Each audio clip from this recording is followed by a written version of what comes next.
గణపతి మండపాల నిర్వాహకులకు మరొక పెద్ద సమస్య వచ్చి పడింది. వినాయకుడి చేతిలో ఉండాల్సిన లడ్డు రాత్రికి రాత్రే మాయమైపోతోంది. పవిత్రంగా భావించే గణేష్ లడ్డును కూడా చోరీ చేస్తున్నారు కొంతమంది ఆకతాయిలు.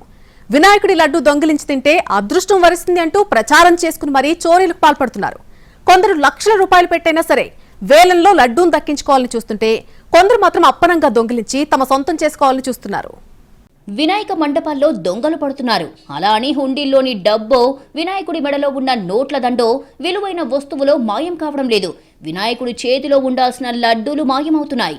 మండపాల్లోని నిర్వాహకులు అర్ధరాత్రి వరకు కాపలాగా ఉంటున్నా దొరికిన చిన్న గ్యాప్లోనే కొట్టేస్తున్నారు కొందరు ఆకతాయిలు. వినాయక చవితి జరిగి 3 రోజులు కూడా గడవక ముందే హైదరాబాద్లో పలు చోట్ల మండపాల్లో లడ్డూలు చోరీ అయ్యాయి. నిజాంపేటలో 2 చోట్ల, కీసరపర్తిలో ఓ మండపంలో, వనస్థలిపురం, విజయపురి కాలనీలోని ఓ మండపంలో లడ్డూలు చోరీ అయ్యాయి. మండపాల నిర్వాహకులు పోలీసులకు ఫిర్యాదు చేశారు.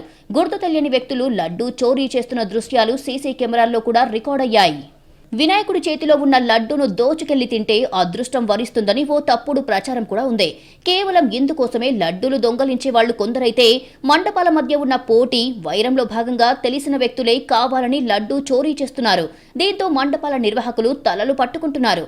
అర్ధరాత్రి, తెల్లవారుజాము వరకు మండపంలోనే కాపలాగా ఉంటున్నా మండపం చుట్టూ సీసీ కెమెరాలు ఏర్పాటు చేసినా అదును చూసుకొని లడ్డూ దొంగలిస్తున్నారని వాపోతున్నారు మండపాల నిర్వాహకులు. 10 రోజుల పాటు విశిష్ట పూజలందుకునే వినాయక లడ్డూకి కూడా ఎంతో ప్రాముఖ్యత ఉంటుంది. వేలంలో లడ్డూను సొంతం చేసుకోవాలని, ఇందుకు లక్షలు ఖర్చైనా పర్వాలేదని కొందరు భావిస్తుంటారు. వినాయకుడి లడ్డు సొంతమైతే అష్టైశ్వర్యాలు సిద్ధిస్తాయని భక్తుల ప్రగాఢ నమ్మకం. మండపాల నిర్వాహకులు కూడా లడ్డూ వేలం ద్వారా వచ్చే డబ్బులపైనే డిమాండ్ అయి మండపాలు పెడుతుంటారు. వేలంలో వచ్చిన డబ్బులతోనే మండపం నిర్వహణ ఖర్చులన్నిటినీ చూసుకుంటుంటారు. ఉన్న పలంగా లడ్డూ మాయమవుతుంటే మండపాల నిర్వాహకులు తీవ్ర ఆందోళన చెందుతున్నారు. కొన్ని మండపాల వద్ద ఇప్పటికే సీసీ కెమెరాలు ఏర్పాటు చేయగా మరికొన్ని మండపాల్లో నిర్వాహకులు షిఫ్టులు వేసుకుని మరీ కాపలా ఉంటున్నారు.